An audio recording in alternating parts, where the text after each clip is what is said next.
کہ موت کے وقت انسان کو دو بنیادی خیالات آتے ہیں. یہ میں سائنٹیفک ریسرچ بیان کر رہا ہوں جو کہ 1000 افراد کے اوپر کی گئی. دو بنیادی خیالات آتے ہیں. سب سے پہلے اس کے سامنے پوری زندگی ریکیپ ہوتی ہے جو اس نے گزاری ہوتی ہے, اور دوسری بات اس کو یہ خیال میں آتا ہے کہ میں اپنے لیے کچھ نہیں کر سکا, ساری زندگی دوسروں کو دکھانے کے لیے جیتا رہا. یہ بہت کروشل تھنکنگ ہے. میں سیٹ ہو جاؤں, ابھی ڈگری مل جائے پھر سیٹ ہو جاؤں گا, شادی ہو جائے سیٹ ہو جاؤں گا, بچوں کو پال لوں, پوتے پوتیوں کو پال لوں, پھر سیٹ ہو جاؤں گا.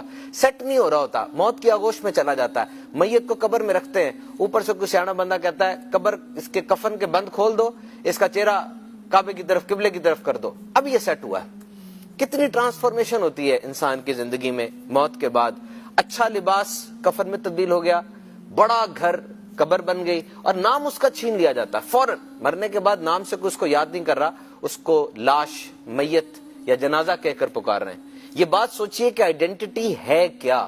ہو آر یو. آج ڈاکٹر تو ہو, تمہاری ڈاکٹر والی آئیڈینٹی سارے کے سارے پکار رہے ہیں, لائن میں کھڑے ہو کے ڈاکٹر صاحب کہہ رہے ہیں. تمہاری اسلام والی آئیڈینٹی کا تمہیں خیال ہے؟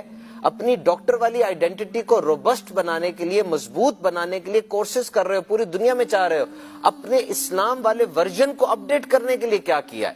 Just think for a moment. اس چیز کو انسان سوچے, دیکھے, اور یہ یاد رکھے کہ لائن میں لگا ہوا ہے. وہ موت کی لائن ہے, باری آتی ہے, بندہ چلا جاتا ہے. اس لائن میں نہ آگے ہو سکتا, نہ پیچھے ہو سکتا, نہ لائن کو چھوڑ کے جا سکتا ہے. اپنی آئیڈینٹی کو بچا لو گے, مرتے وقت یہ آئیڈینٹی یاد آئے گی.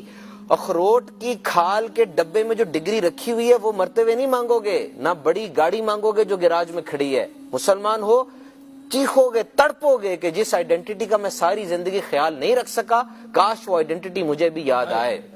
مسلمانوں دل میں چاہتا ہے نا, کتنا خوشی ہوتی ہے فلاں مسلمان کلمہ شریف پڑھ رہا تھا جاتے ہوئے, سب جگہ بات پھیل جاتی ہے, خاندان میں, محلے میں, ہسپتال کے اندر.